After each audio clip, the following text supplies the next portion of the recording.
अब जब घर के सब अंदर चले गए हैं तो अन्नी भी जाता है, उनके साथ नहीं पर वहां जहां झनक है। हेलो झनक, लुक मैं तुम्हें एम्बैरेस फील नहीं करवाना चाहता था। देखिए मैं थक गई हूँ, मैं सोई भी नहीं हूँ कई रातों से। अपुति की शादी हो गई है, वो विदा होके घर चली गई हैं। और आप मुझे इतना बताइए कि टिकट कितने बजे की कराइए एग्जैक्टली? टिकट वैसे कल सुबह की है, हालांकि टिकट मैंने तुम्हारे फोन पर भेज दी है, तुम सारी डिटेल्स एक बार चेक कर लेना। जी ठीक है, तो मैं एयरपोर्ट से कैब लेके खुद आ जाऊंगी, आपको पिक करने की जरूरत नहीं है। क्यों? क्यों? देखिए मैं मना कर रही हूँ आपसे, आप मत आइए एयरपोर्ट। बोला ना झनक, देखा जाएगा। अब एयरपोर्ट किसी की पर्सनल प्रॉपर्टी तो है नहीं, तो तुम मुझे वहां आने से तो रोक नहीं सकती। भले तुम मेरे साथ में मत आना, लेकिन एयरपोर्ट तो मैं आऊंगा। देखिए मैं बोल रही हूँ ना आपसे, आपको आने की जरूरत नहीं है सर, प्लीज। कहा ना मैंने झनक, मुझे आना या नहीं आना है वो मैं देख लूंगा। और जहां ये सब बातें हो रही है वहीं अब आदित्य पूछ ही लेता है अहम सवाल झनक से। तुम बस सेफली एक बार मुंबई पहुंच जाओ। अच्छा, तुमने तो बताया नहीं, मैं ही पूछ लेता हूँ, जिस काम के लिए तुम गई थी वो काम हुआ? नहीं। ओह, सच में? रियली? यस। फिर अब क्या? मैं आखिरी सांस तक लड़ूंगी, जब तक ये सच साबित नहीं कर देती मैं रुकने नहीं वाली हूँ। अपने बच्चे की पहचान के साथ खिलवाड़ नहीं कर सकती मैं। जो मेरे साथ हुआ इस बच्चे के साथ नहीं होने दूंगी। उसकी आइडेंटिटी का सच मैं साबित कर रहूंगी।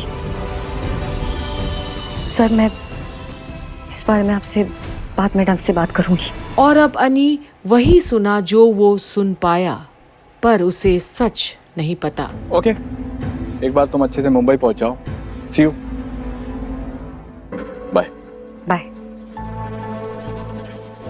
किसी और से प्यार कर रही है, उसके घर में रह रही है और इल्जाम मुझ पर। वाह जनक, तुम ऐसा क्यों कर रही हो मेरी समझ के बाहर है।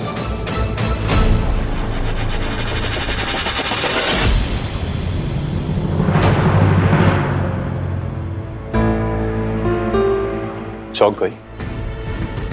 बात चौंकने की नहीं है, अनकंफर्टेबल होने की है। अब कान लगा के मेरी बातें सुन रहे थे? नहीं, मैं तुम्हारी बातें सुनने नहीं आया था।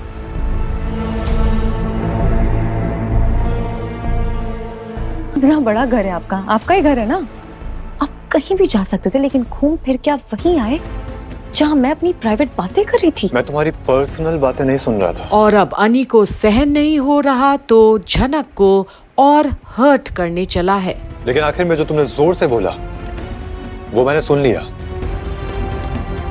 कि तुम अपने बच्चे की पहचान साबित करके रहोगी,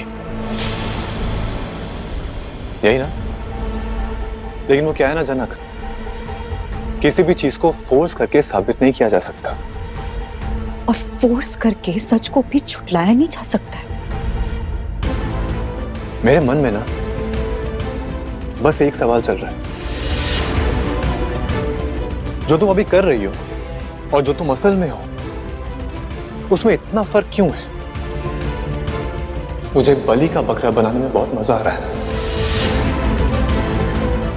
शर्म नहीं आ रही है तुम्हें? इस टॉपिक पे जितनी बातें करनी थी ना वो हम कर चुके, अब मेरे पास बोलने के लिए कुछ नहीं है। नहीं जनक, फिर भी बोलो ना, फिर भी बोलो, जो बोलना है बोलो, यही मौका है तुम्हारे पास। ये क्या कर रहे हैं आप? और शायद इस वक्त अन्नी को भी नहीं पता कि वो क्या कर रहा है, बस उसे इस वक्त झनक से बातें करनी है, सुननी है कि वो आदित्य से प्यार नहीं करती, पर ऐसा होता नहीं। और कितनी बदतमीजी करेंगे और कितना बेइज्जत करना बाकी है। सिर्फ बदतमीजी याद है तुम्हें, उसके अलावा और कुछ नहीं है ना? बाकी के पल भी याद करने की कोशिश करती हूँ मैं, लेकिन फिर अचानक से मुझे वो पल याद आता है जब मैंने सच को नहीं माना और सब कुछ छुपला दिया। ये क्यों कर रहे हैं हम? सिर्फ इसीलिए क्योंकि अपनी एक नई जिंदगी की शुरुआत कर ली है। और अब इस बात को तो अब अनी स्वीकारने के लिए शायद तैयार ही नहीं है। आखिर अनी को कैसे कुछ भी याद नहीं, ये झनक समझ ही नहीं पा रही। क्यों उसे इतना जलील कर रहा है वो, क्यों सच को नहीं स्वीकार रहा, ये अब आगे भी देखना बाकी है। तो बने रहिए और देखते रहिए झनक की आगे आने वाली सारी अपडेट्स यहीं कंप्लीट बॉलीवुड पर।